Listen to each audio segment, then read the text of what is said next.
what they have in reality in their test tubes, right? They have nothing. All right, stop, collaborate and listen. I sit back with my brand new invention.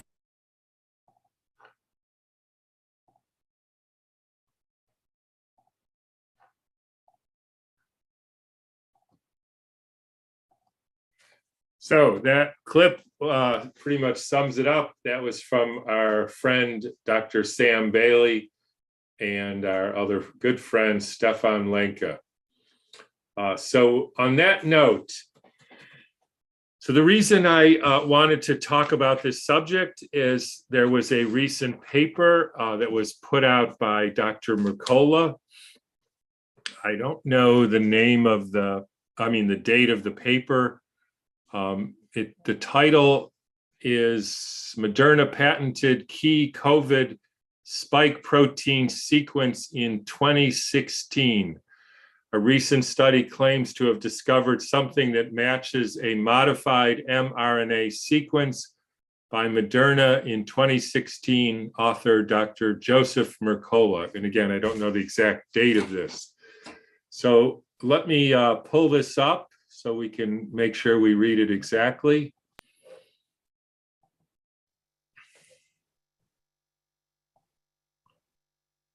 So here we go. So let's just read the first couple paragraphs there. So this is a summary. A study published February 21st, 2022, so very recently, in Frontiers in Virology, claims to have discovered that a sequence of the virus's spike protein is a 100% match to a modified messenger RNA, mRNA sequence patented by Moderna in 2016. The genetic sequence patented by Moderna is part of a human DNA repair gene called MSH3. This patented sequence is found in SARS-CoV-2's furin cleavage site in the spike protein, the part that gives the virus such easy access into human cells. According to Moderna's patent application, the gene sequence was modified, quote, for the production of oncology-related proteins and peptides, ostensibly for use in cancer research. According to the researchers, the chance that SARS-CoV-2 would have randomly acquired this furin cleavage site through natural evolution is 1 in 3 trillion. Okay, so why is this important? So obviously there's been a lot of attention in the political sphere and in the anti-vax community. There have been movies written about this. There are many lectures, many prominent people in the quote freedom or quote anti-vax community who are investigating these patents and saying that these patents, and as Dr. Mercola said, this study of Frontiers in Virology is literally the smoking gun proving that Moderna patented a sequence which ended up in SARS-CoV-2, the virus, and the only way it could have gotten there is not through natural evolution, that is a 1 in 3 trillion chance, but if it was introduced into the virus by some laboratory technique. This theory is crucial to our understanding not only of whether there were crimes committed, but the whole theory of virology and gain of function research and all that. So obviously, and this should go without saying, that the most important part of this is there actually a SARS-CoV-2 virus? And if there is, what is the genome and how was it found? The rest of the article goes on to talk about what we know about this MSH3 sequence and the protein that it allegedly codes for. But I want to emphasize again and again and again, the whole point of this is this sequence, which was patented by Moderna in 2016, is identical to the sequence found in SARS-CoV-2. That is the point. If we can demonstrate that there is no SARS-CoV-2, and this is not the genome of this alleged virus, then none of the rest of this has any validity or is of any use at all. And it's all just a sort of smokescreen or a way to throw us off the track about finding out what really is going on. I cannot emphasize how important this is. So, for the next few minutes, we're going to actually look at how the authors of the article in Frontiers of Virology, what were they claiming was the SARS-CoV-2 genome? What were they claiming was the evidence that there is a SARS-CoV-2 virus that they could then compare the patent to? Again, if there's no virus, and there's no genome, then they can't possibly have put this sequence into a virus or a genome. And it can't possibly be the thing that's affecting the world. So now let's be clear about the next step. There is no mention in this story by Dr. Mercola of how the Frontiers in Virology authors found the genome or found the virus. So we're going to rely on what the authors of, so that doesn't, in other words, there is no information in here of how Dr. Mercola actually knows there's a SARS-CoV-2 genome. But the authors of the Frontiers in Virology paper said that they were comparing the sequence, the mRNA sequence, patented by Moderna in 2016, to the genome found in our old friend paper by Chinese virologist Fan Wu. So it isn't that we picked this paper by random. It isn't that I picked this paper to investigate how they found the genome or what their evidence for the virus was. This is the paper that the authors of the Frontiers in Virology used to compare the Moderna patent to. So we're using their information, and this is their evidence, their proof that the virus exists. So let's look then at that paper and see what they found.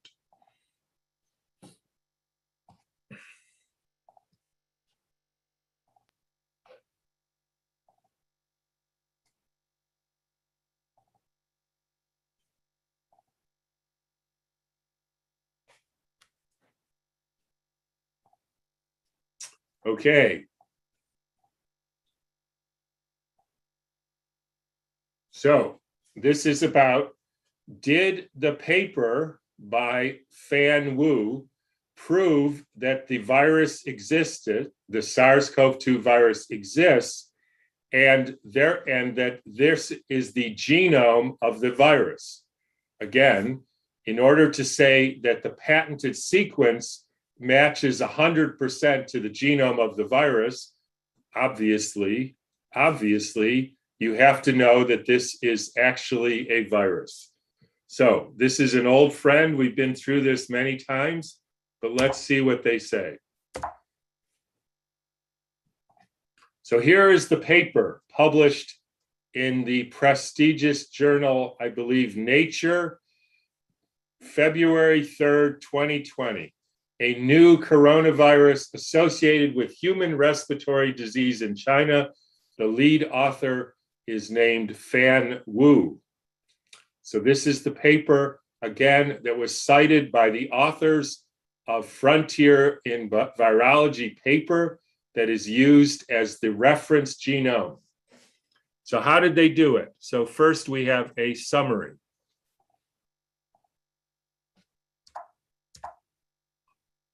I hope. So how did they identify the virus? So I'm going to run down the steps that they used, and then we will show the clips, the actual wording from the paper so that you know that this is actually the facts. Okay, so we're looking to find a virus and then find the genome of that virus, a virus that had never been found before. So first thing, they take lung fluid from one person. That's a huge sample size. That's a little tongue-in-cheek. That's obviously just one person. That is a kind of ridiculous experiment to find a new virus. Then they isolated the RNA, which is a genetic material, from the fluid in that person's lung.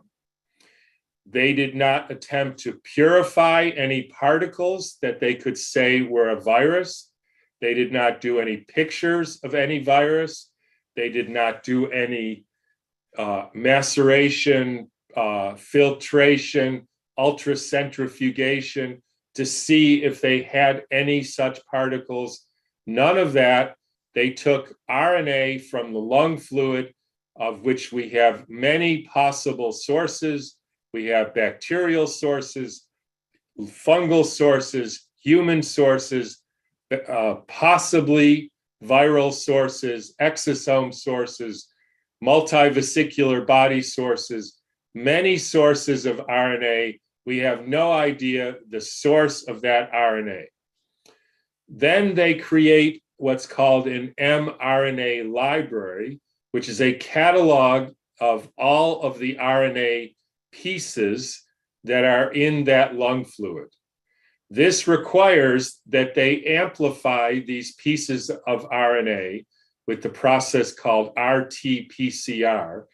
And as we have demonstrated over and over again, and as is completely substantiated in the literature, doing PCR amplification of RNA cycles inevitably creates new sequences of RNA which weren't there in the original sample. In some cases, if you do enough amplification cycles, up to even 80% of the sequences after 45 cycles are made de novo or anew by the actual PCR process itself. So now we have yet another source of our mRNA. Not only do we have potential viruses, exosomes, multivesicular bodies, apoptotic bodies, human lung tissue, human epithelial lung tissue, that's the same, fungal RNA, bacterial RNA. We also have new pieces of RNA generated by the test itself. Then they performed pair-end sequencing that generates 150 base pair reads. That means they match the sequence by pairing the ends, and you end up with sequences that are basically 150 base pairs long. That's a fairly small amount. And this results in 56.5 million of these 150 base pair sequences known as reads. So to be clear, they take this mess, not knowing any idea the origin of these mRNA. They chop them up into sequences that are 150 base pairs, that's fairly short, long by pairing the ends. They have 56.5 million of these reads. And then they start doing what's called de novo assembly. So there is no sequencing here, there is assembly. And as it says, you can make a lot of genomes with that many reads. So they put these 56 million 150 base pair reads in a assembly computer program, and the result of one, they actually put it in two different computer programs, and one of the computer programs generated 384,000 different sequences. The other one generated over 1 million sequences. So now these sequences, all 384,000 of them, are meant to be the possible genomes of this new virus. For some reason, they threw away the program that made over 1 million of these sequences and said the one that made 384,000, I think that was mega hit, one of those must be the right sequence, the actual sequence of the virus. Just to be clear, at no point did they ever find a particle. At no point did they purify or isolate a particle. At no point did they find in any particle a sequence, an entire string of RNA, which they then sequenced one by one to find out the sequence of the genetic material of this particle. None of that was done. All they did was chop up RNA from many different possible sources, put that in a computer program, generate 384 in one, 1,000 and million in another, and then they went hunting for infectious agents and performed a search of those sequences.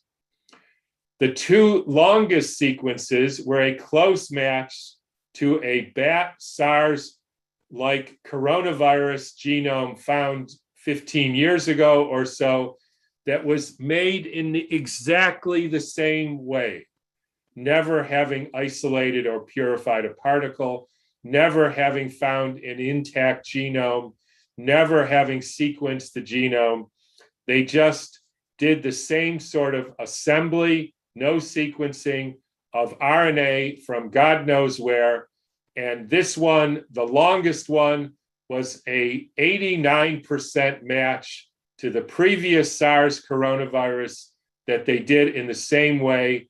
And as we say, boom, there is the new novel human coronavirus, even though, as we've said over and over again, humans and chimpanzees are about a 96% match. So to say it was an 89% match is essentially like saying there's no way this could have been anywhere similar to the previous bat SARS-like coronavirus. In other words, they never found a virus. They never found a genome of this alleged virus. And so there is no possible way they could say that the Moderna patent was found in this virus because the virus simply doesn't exist. Therefore, any attempt to say that this was a lab-created, engineered virus is simply anti-scientific because there is no genome that was actually found that it could have been made into. And that are simply the facts.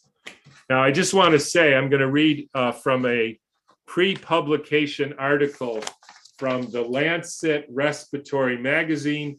The title is Exosomes in False Positive COVID PCR Test, Non-Specificity of SARS-CoV-2 RNA in Vivo Detection Explained, Artificial Post-Pandemic Peaks.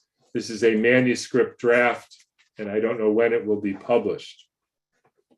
And when I read this, just remember that all these articles that go into the Lancet have to pay homage to the virus god, but I will explain what they mean here. So this is the interpretation of the entire article. I won't go through their methods, but quote, the RNA code counted in PCR tests previously attributed to SARS-CoV-2 belongs instead to a respiratory virus-induced immune response immune system response by human cells that liberate exosomes and that vitiate PCR tests results. PCR tests have zero specificity in vivo due to the exosome RNA. In other words, and they go on in this article, just as we're saying, the reality is all of these RNA sequences, all of these reads, which were assembled into a viral genome, actually, when you do careful analysis, come from human epithelial lung cells. In other words, just as we've been saying all along, these are not viruses. These are breakdown products of our own tissue. And the misconception calling them a virus needs to stop. And this idea that they put this patented sequence into a virus can't possibly be true, because simply there is no virus, and all the rest of the article is for naught, because nobody put a RNA sequence, patented or otherwise, into a virus. Now, just to show you that we got this from the article, so here is the one patient presenting with cough, etc.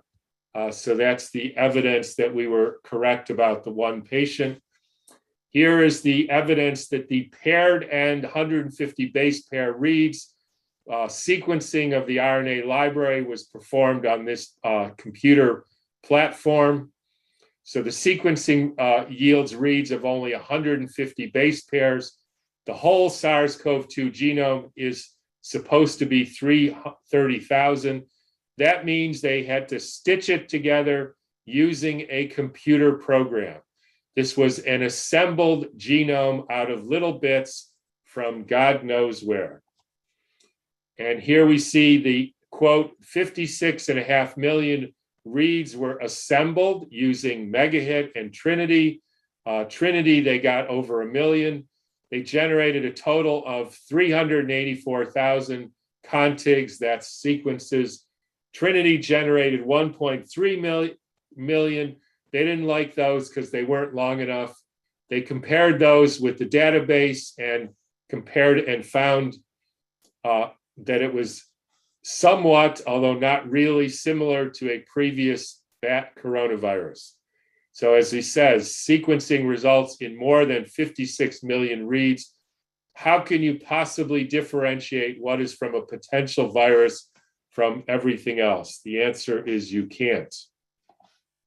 And finally, if I can get this, the longest contig is generated by Megahit. The longest one by Trinity is 11,000. How come they didn't use this one?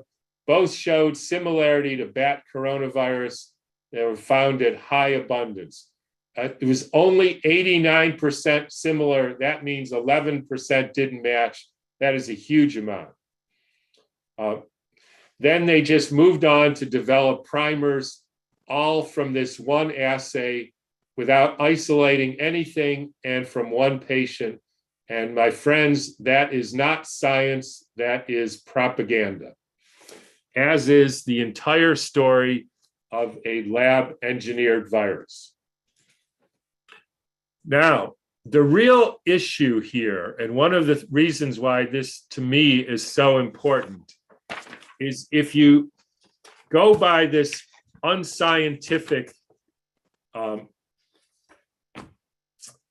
theory that there's a lab-created virus, you actually miss what I would say are the three most important questions to be asked and then answered about this situation.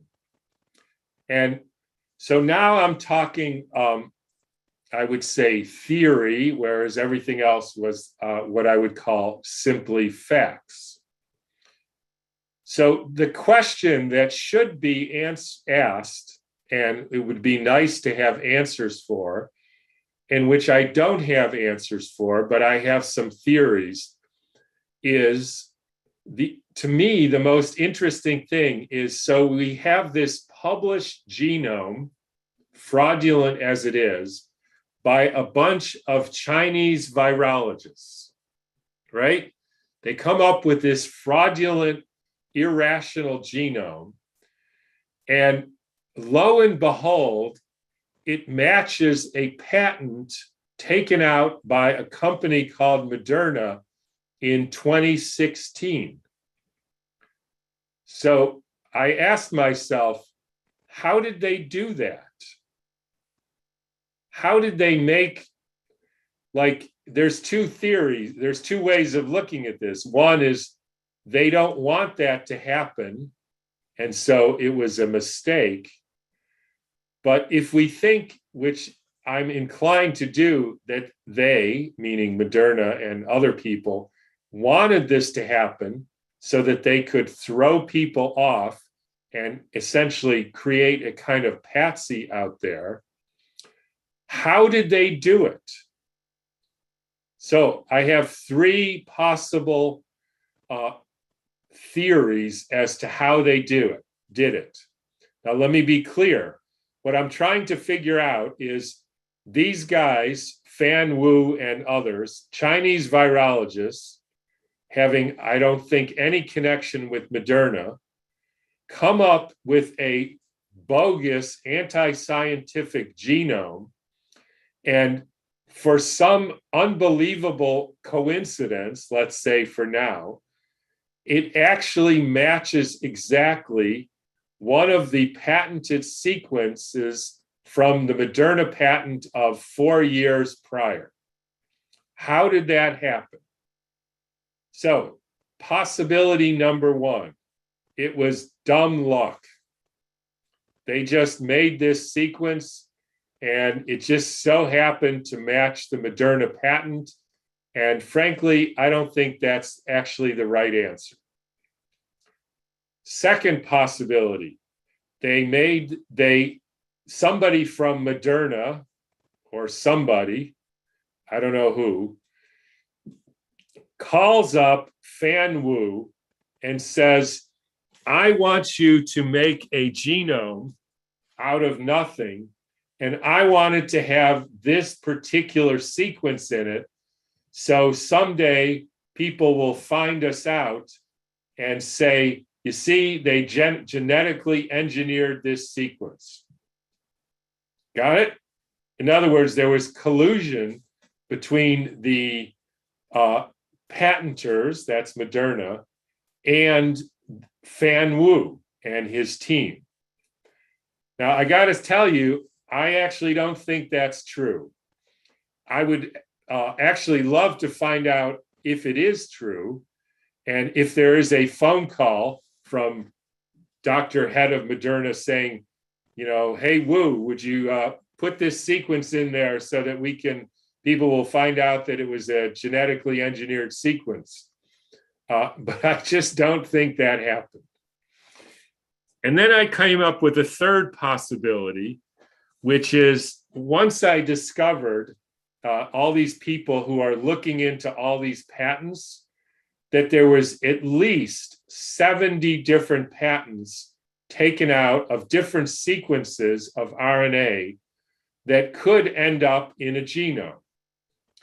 Now, my guess is, and there may be more, if there's 100, but let's say there's 70, I would think it's a good possibility that one of those sequences may end up in the final genome, and then you would then implant the story that this was a genetically engineered organism, and there you go. So you wouldn't have to rely on luck. You wouldn't have to actually have collusion. You could just patent a whole lot of different sequences, for instance, that came in the SARS-1 genome. You could patent all kinds of sequences, knowing that at the end of the day, when somebody makes up this new fraudulent genome, it's bound to have one of them in there. Somebody will find it someday, say it's the smoking gun, and you've then implanted the story of the century, which does nothing but throws people off. So those are my three options. I'd be happy to hear about any other possible options, but those were the only three that I could come up with. Now, the final question then is, what in the heck are these guys doing in these labs? What is gain of function research? And I must say, I don't know what they're doing in the labs. And I don't think really anybody knows, including in the Chinese labs or Ukrainian labs or North Carolina labs or any other labs. So again, I have some possibilities.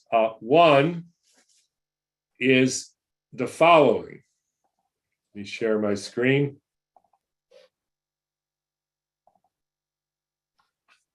They're doing this.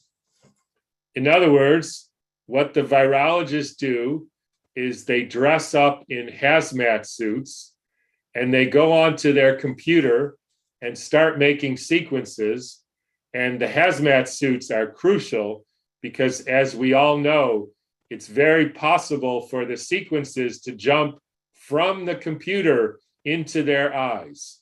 So it's very important, as you can see, that they wear goggles and protective headgear to prevent the computer sequences from jumping directly in their eyes.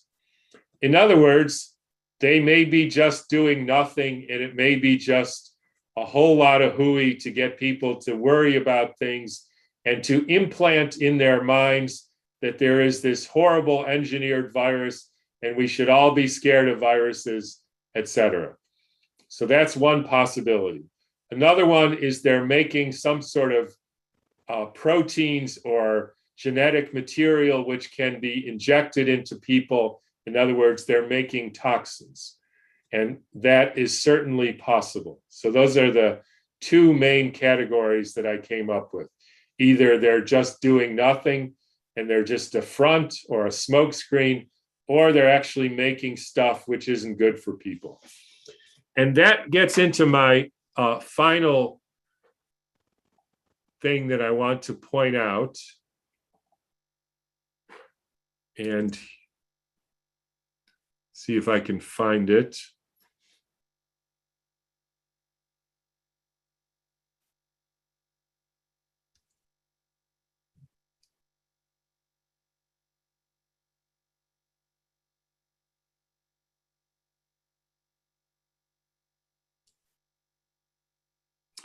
This section right here, this is something I've been very interested. So this is again from the Mercola article. For clarity, this may have nothing to do with Moderna's patented MSH3 sequence specifically, because the RNA code in the jab is not identical to the RNA code of the actual virus. I'm not going to get into that. The RNA in the jab has been genetically altered yet again to resist breakdown and ensure the creation of abundant copies of the spike protein. Now, I have been asking the question now for months. Where is the paper? Where is the evidence? A, that there actually is mRNA in these injections. They say there is, that's the whole point. But when people look, there either seems to be not there or in variable amounts, depending on which injection and which batch. So it could be that even the whole mRNA in the jab is a actual smokescreen or cover for what's really in these injections, which is a lot worse stuff like self-assembling nanoparticles, which we've heard about a lot. And the Mark Bailey just did another show on that. So I was very interested to see that this was stated as fact, because I can't find a paper, and my friends can't find a paper that confirms that abundant copies of this protein are actually made when you inject this sequence. And this would be like saying, if I wanted to get investors to for my new pencil factory, my investors might ask me to see the pencils that we made. And so it would be natural for me to produce copies of the pencils, maybe tens or hundreds or thousands or millions of them, to show that my technology for making pencils actually works. One would think that if the whole point of these jabs is to make you make spike proteins that therefore, quote, confer immunity, there would be scores, hundreds, thousands of papers showing here's the amount of spike proteins in an unjabbed person, and then you jab them, and then 10 minutes, half an hour, 3 hours, 2 weeks, 6 months, 12 years later, here's the amount of spike protein. That would prove that the concept is real and that you can actually genetically alter a human being.